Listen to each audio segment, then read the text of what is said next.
Good morning, happy Tuesday. It was such a yesterday was Blue Monday, a very important day in the world of care and support. If you have not heard of Blue Monday, it's considered, I think it's exactly 3 weeks after Christmas, and so there's a theory that it's a higher propensity of depression setting in because the high of this beautiful season of loving has come down. Also, some people, there is a higher rate of people passing away, mainly seniors, in January more than any other month.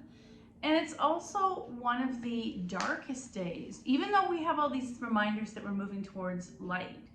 So I put on blue today in kind of a nod to that, but also because it's such a blue, dreary day today. And I thought, you know what, instead of hiding from that darkness, I'm told I need to work on embracing the shadows of that. So today I had a reading that I pulled. It came into my inbox yesterday, and I follow some of Deepak Chopra's newsletters and teachings, but this one for some reason came on LinkedIn. It's your life purpose is messaging you. So it's a little bit longer than I normally would read, but I also want to do a class of seated work today, breathing. We have a couple people in our community who are physically a little taxed, and I personally feel like the external world sometimes reflects inside of our body. So if it's bad weather, we might feel like cozy and staying in. Reinventing your life. In troubled times, the chaos around you need not be reflected inside of you. One of the strongest ways to remain on course is to find and know your purpose. There are many ways to combat stress, but the most powerful are associated with feeling secure about who you are and why you're put on this planet. Likewise, feeling that you're on course with your purpose is effective in keeping anxiety and depression away. And I think that's why they always say to kids, if you can find a job that makes you happy, it's so much easier to stay with it, but also to feel fulfilled. Have you been able to find your life's purpose yet? If so, do you feel that you're on track with that purpose? And I want to interject, I feel like just like they say not everybody has one true love their whole lives because we live so long. You might have a couple successful, amazing relationships throughout your life. You also may have had several vocations or life purposes. Maybe it changes as your values change. When they first enter the job market, many young people take the best job they can find and sometimes the only job. And there is little or no room to think about something as grand and far-fetching as the purpose of life. I feel like from what I've read, the new generation of people, millennials and younger, care more about the ethics behind their job choices and what imprint that job makes on the planet. Eventually the issue arises. Of all the things that make human beings unique, needing purpose and meaning in your life is one of the most prominent. In the tradition of yoga, your purpose is already waiting for you. It exists at a deeper level of awareness than the mental activity that fills the mind constantly. If it sounds alien and exotic to imagine what your purpose already exists, there's a famous Western equivalent. In the 80s, the great scholar of mythology, Joseph Campbell, invented the phrase, follow your bliss, which almost instantly entered into popular usage. The notion that you should find work that brings you bliss and joy is appealing, but he had a deep understanding of Eastern spiritual traditions meaning something more. By following your bliss, he contended that your life ought to be living the one that you are living. This holds out a vision that is radically different than the notion that hard work, persistence, and keeping your shoulder to the wheel are the key to success. As Campbell explained, follow your bliss, don't be afraid, and doors will open where you didn't know they were going to be. And I like that. Again, it reminds me of that quote, let's build a life that you're not fleeing from instead of leading a life just so you can get away. At first glance, it might seem that it's advising people to jump ship from their current unfulfilling job, to grow roses or become an opera singer, but in reality, he was aligning himself with the Indian concept of dharma. And we talk about that often. It comes up in the Bhagavad Gita, and Arjuna, when he fights his dharma, and this is often used in yogic philosophy as a very important book, all the issues arise when you fight what you are meant to be on this earth for. So finding what you're meant to be on this earth for is your work. The word derives from a Sanskrit verb meaning to uphold. Your dharma is the way that life supported by the power of pure or cosmic consciousness. You don't have to believe in dharma or follow your bliss to experience what countless before you have experienced. Namely, there's a path to finding your purpose. You love your work and you feel energized by it. You feel that you and your job are a good fit, and this could also apply to your role in the family and also any volunteer work. Your surroundings at work are low in stress, pressure, and office politics. You contribute something valuable and earn respect for what you do. You fulfill some personal ideals, such as being of service, reaching your full potential, or feeling that your work expands your horizons. There's an element of creativity in what you do. You feel your coworkers are trustworthy and loyal, and the same goes for your supervisors and bosses. So very interesting list. These factors bring you closer to your life's purpose by giving you a purpose today. You don't need to read a crystal ball into the future. Dharma is a path that unfolds. So it's an action word. It isn't like you get your Dharma and bam, you're done. I believe it's constantly being unfolded for you, like a carpet rolling out. And maybe it's also being revealed to you. Maybe there's a series of doors. So this already exists in your life. The doors are opening and revealing what you already have. Unfortunately, most people don't see themselves on such a path. They might rate a job according to salary and prestige. For example, the Gallup organization polling data strongly suggests that this focus doesn't work. Worldwide Gallup asks people to rate whether they're thriving or surviving. Even in prosperous Western societies, only 1/3 of people are responding that they are thriving. Thriving isn't measured by your bank account, the size of your house, or how many people work under you. It's measured by your level of well-being. This message is starting to sink deeply into many people's lives, particularly in these unsettled times. Campbell was a harbinger of the future, but his advice also echoes centuries past. At this moment, many people want suggestions about returning to their purpose after a time of disruption. And I think that's where the mass exodus came from, a lot of service industry jobs. People leaving something that didn't have value to them, searching aimlessly for something that did. A good beginning, don't try to regain lost progress all at once. Begin with activities that are part of your purpose. A good beginning is to find a way of service in the small ways in the world, people who are in need. And that's where making sure that you do set aside some time for service or volunteer work is really important, because quite often that path leads you to your Dharma. The key is to feel confident about what you have to give to the world. You can sit down and make a list of your talents and strengths, and we even say gifts. Write them down in 1 or 2 ways to use each one in the coming days. Remember, your purpose isn't the same as your career. Keep your sight fixed on that powerful phrase, the life you ought to be living. Expand this to also include everything that brings you closer to your ideal. And if your career hasn't returned to previous levels, you can still give your time, effort, and emotional support to those around you. Keep your ideals before you. Believe in a higher version of yourself and live accordingly. Raise your expectations as high as your ideals. These have been the hallmark of Dharma for millennia, and they hold today true as much as ever. So yes, that was a little longer than we normally talk about, but maybe that's your homework for the new year. Resolutions often wind up being reflected in habits or our physical body. Imagine if your resolutions were reflected on actualizing something that's already in front of you or finding your path. Today we are going to focus on breathing and seated. I want to keep it slow and low. We've had a lot of requests for quiet, calm classes, and that's a chance for you to go inwards. You can close your eyes, you can stare at the mandala behind me. And some people have asked where that's from. I bought it in a little shop in Kensington. It may have been Dancing Days, one of the cool hippie shops. And I bought it originally to make a duvet, and I wound up, COVID started, and I set up the set, and it just likes to be there. So hands on your knees, shoulders back, sitting up straight. I'm sitting on a bolster. Take a big breath in.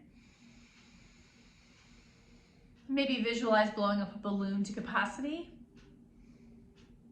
Exhale through the nose slowly. And as the breath leaves your body, the shoulders soften. Everything softens, but we're not losing the shape. The next time we're going to breathe out of our mouth, and I want you to feel the difference. Usually we start a practice with breathing in through the nose, out through the mouth, as a way to slow down the sympathetic nervous system. Inhale 2.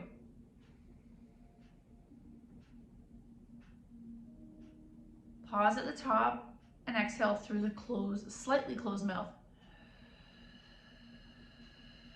So it's almost an ujjayi breath. Once more, inhale. Exhale.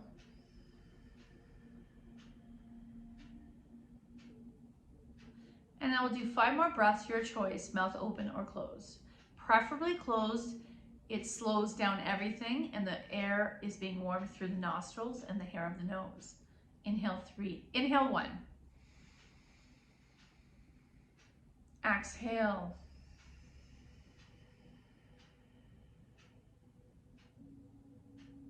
Inhale 2. Exhale.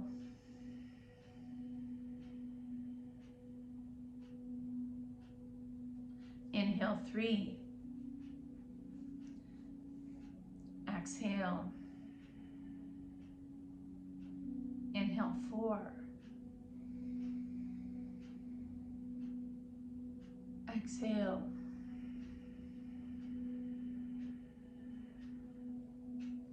Inhale 5.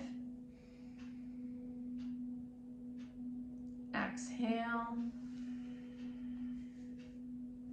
Inhale 6. Exhale.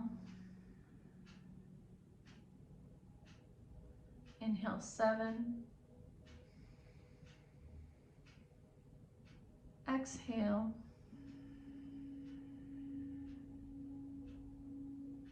Inhale 8.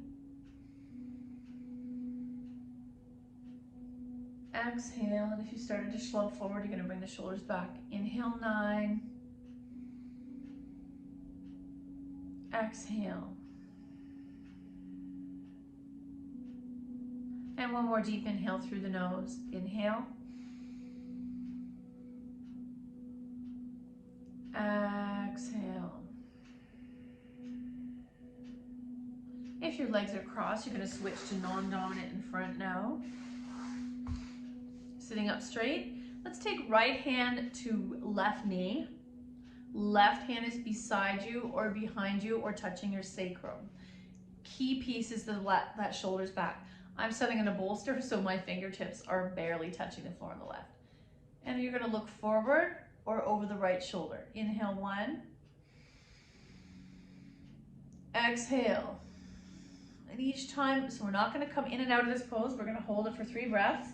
And you might deepen the twist with each inhale or exhale. Inhale 2. Exhale. Inhale 3. Exhale back to center. Switch your leg again. Left hand, right knee.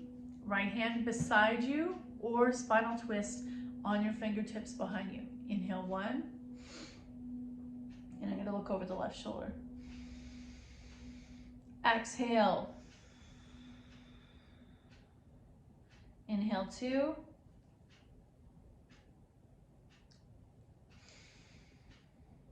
Exhale.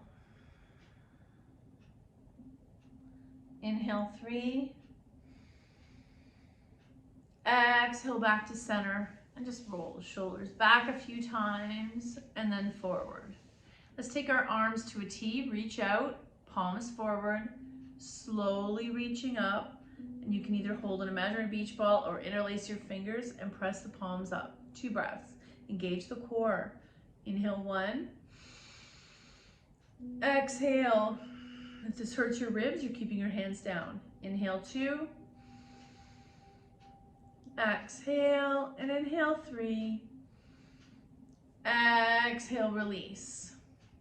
Let's take our hands once more out front this time. 3 breaths.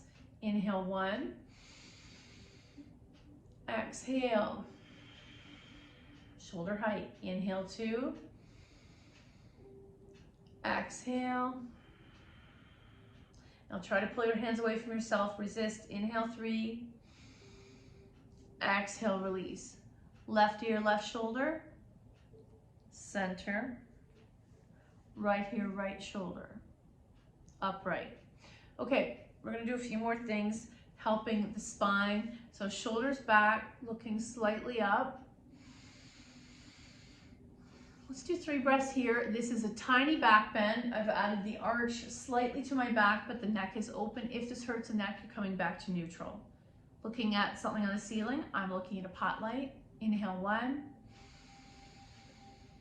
Exhale. Inhale 2. Exhale. Inhale 3. Exhale, come to neutral. 3 breaths at neutral. Inhale 1. Exhale. Inhale 2. Exhale. And this time chin slightly down if it feels good to have a gentle stretch in the back of the neck. Inhale 3. Exhale, neutral. Switch your legs again. We're going to take hands to our knees and we're going to do cat, cow, concave, concave, convex. So hands on your knees, sitting up straight, chest forward, head can look up. Inhale, cow. Exhale, hollow it out, maybe even lean back. Inhale, cow. Exhale, cat. 2 more. Inhale, cow. Exhale, cat. Inhale, cow. Exhale, cat. Let's go to 5. Inhale, cow. Exhale, cat. And coming to neutral. Let's take our hands into cactus. You might feel this in the flesh of the upper back. Palms are spread. Inhale 1. Exhale. Option to use the wall if this is too much. Inhale 2. Exhale. Inhale 3. Exhale. Hasta Bandha is turned on. Inhale 4. Exhale. Inhale 5. Exhale, release. Hands on your knees. 5 breaths, sitting upright. You can switch your legs again. Inhale 1. Exhale. Inhale 2. Exhale. Inhale 3. Exhale. Inhale 4. Exhale. And last one, big breath in. Exhale. Switch the legs once more. We're going to do arms similar to sun salutations. Arms to the side, reach up. Inhale up, reach up through the fingertips. Exhale, fold, swan dive. Half back, fold. Arms to the side, rise. And hands down in heart center. That's 1. And what we're doing is when we breathe with arms above our heart rate, arms above our head, it does help with blood circulation. It's even any kind of exercise where you're using arm action, it gets the blood pumping and circulating through the body so that it's making it just a little more elevated than just walking. Inhale up, reach up, exhale, fold, swan dive. Half back, fold, arms to the side, rise, and coming down in the center, Anjali Mudra. 2. Next one, inhale up, exhale, fold, swan dive. Half back, fold, arms to the side, rise, and heart center. Once more, 2 more. Inhale up, exhale, fold, swan dive. Half back, fold, arms to the side, rise, and heart center. And let's do 1 more. Inhale, arms up. Exhale, fold. Half back, fold, arms to the side wide, and resting at heart center. Let's keep our hands at heart center. Eyes are closed, thumbs into sternum, shoulders back. You're pressurizing the palms into each other, and you can stay upright or nod your head. 3 3 breaths. Inhale 1. Exhale. Inhale 2. Exhale. Inhale 3. Exhale, upright. Switch your legs once more. Arms into cactus. Let's take them into alignment. And they're at shoulder height. Spread the fingers. 2 breaths. And what we're going to do is we're just going to close and open. We're not going all the way. Inhale, close. Exhale, open shoulder width. Inhale, close. Exhale, shoulder width. So it's a lot more contained than what we're going to be doing. Inhale, close. Exhale, shoulder width. Once more. Inhale, close. Exhale, shoulder width. And last one. Inhale, close. Exhale, fully wide. And release the hands. Switch your legs if you like.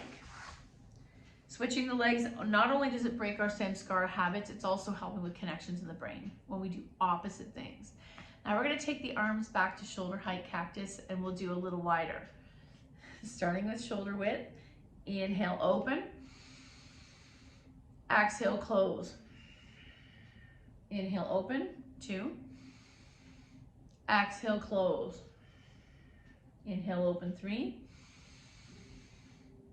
Exhale, close. Inhale, open. 4. Exhale, close. Inhale, open. 5. Exhale, close, and release. Now we're going to take it a little deeper, another different variation. Again, this is to help our shoulder mobility, which ultimately helps our breath, which ultimately helps our energy. Coming into cactus. Inhale up, forming a triangle with your finger and thumbs. Exhale down, elbows to side body, opening the chest. Inhale up, exhale down. Sit up straight. Inhale up, that's 3. Exhale down. Inhale up.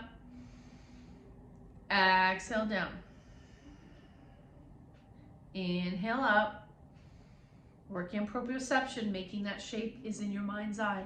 Exhale down and release. Switching legs again. Coming back to cactus. We're going to come into, eagle arms. Karate chop, right into left, bind, keeping those wrists straight.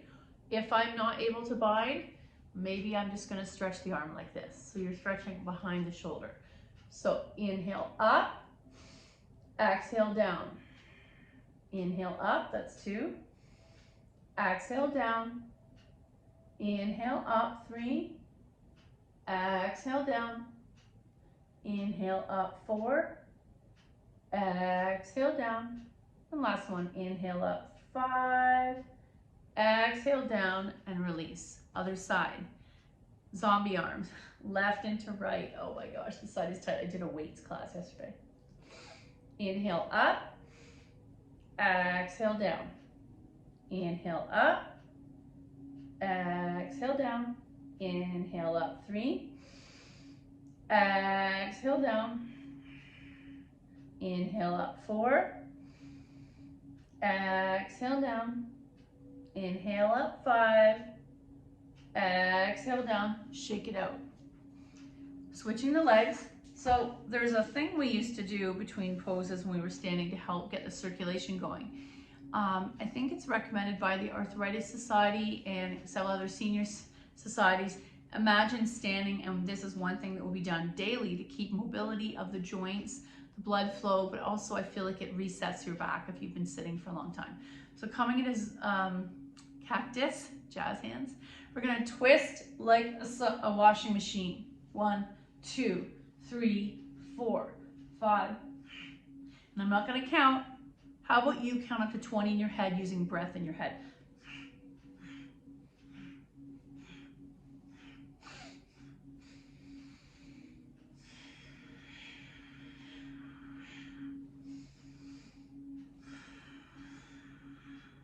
How does that feel? Great if you're at the computer for a long time or even reading too many books. Or maybe you were cooking. There was something else I was doing the other day, reading at my kitchen table. That wasn't good for my upper back. Maybe we should be using a cookbook stand to put our iPad or reading material in.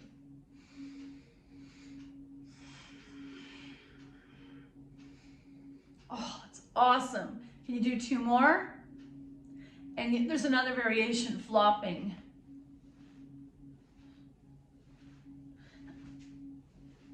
And back to center. This is going to call for us to switch our legs again. Now we're going to take left ear, left shoulder, and let gravity help with this.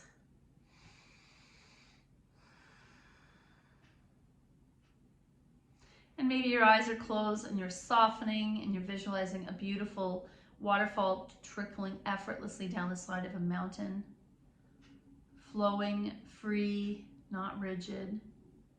Imagine it's in a warm country where they never get ice. Back to center. Let's do the other side. Right ear, right shoulder.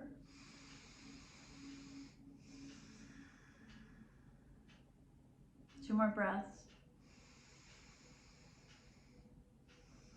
Exhale. Once more, left ear, left shoulder. So for years, when I used to go to this more rigorous yoga studio, I would always take a soft, gentle class before I did the hardest class.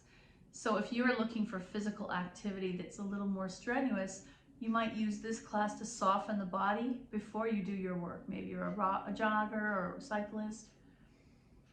Center. Center. And this time, chin to chest.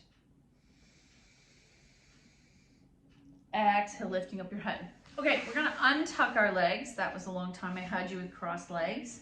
Whether you're on the bolster or not. Legs are medium together, as close as it feels good. You're gonna sit upright. And I want you to visualize a fiddlehead in the spring or a snail that's swirling. Imagine that you could roll your head back into yourself like a pinwheel, one vertebrae at a time. It's totally visual, and then slowly come back out of that shape. When I interviewed massage therapists and chiropractors, I wanted to know what is the one simple thing that would help, sorry, your cat hair over, that would help our spines, especially if we have seated jobs. And that same thing came out from the chiropractor and the massage therapist. So chin to chest, maybe you're looking at your chest, shoulders curl forward. Imagine, now I can't curl myself all the way in, but I'm going to visualize it. Curl, curl, curl, curl, curl, curl, curl, forward bending. Pause, and then the same unfurling or uncurling. Shoulders back, hands back, and all the way back up. Let's do that a couple times and think about slow, purposeful, gentle movement. The flower curls in, and then the flower curls out. Curling into yourself, inhale. Exhale.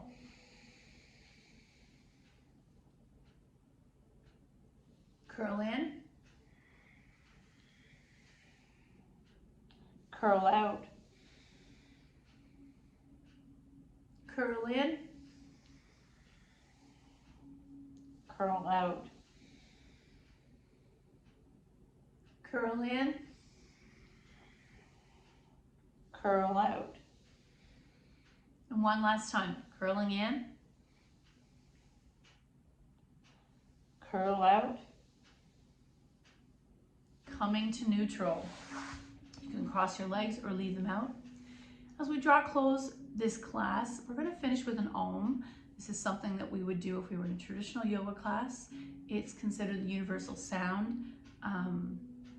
Google it, OM, if you are curious about more information. It is not a religious thing. It's a closing sound that kind of unifies everybody. And if we were in a group, our vibrations of our throat and our voice boxes and our bodies would all be coming together. And some people find that final sound beautiful and calming.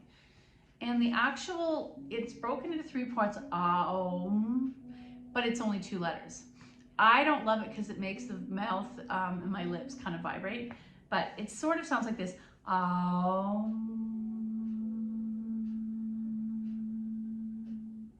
And you might do it 5 times. And the goal is that, I hate the word goal, the the project is to let it continue on through the length of your exhale. So inhale. Om.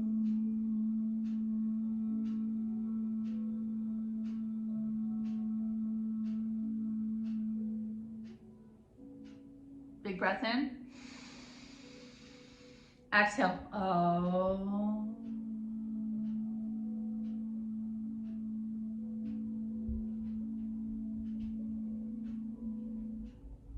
Pause. Inhale. Let's do the last one. Exhale. Om.